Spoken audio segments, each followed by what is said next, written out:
یو ماشوم چې د چا په وړوکوالي کې وفات دی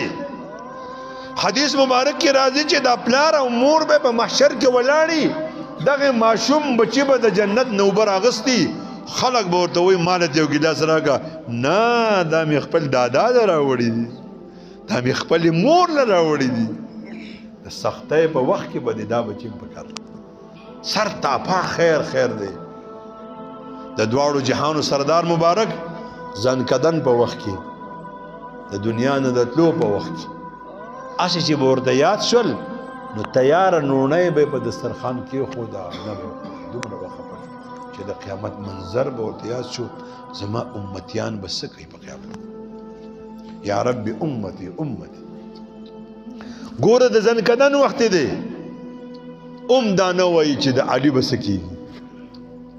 دا نه وایي چې د فاطمې به څه کېږي دا نه وایي چې د ازواج مطهراتو زما د بیبیانو چې په کور کې د خوراک څه شی نشته دی او د دنیا نه تلو والی ما هغې به څه کېږي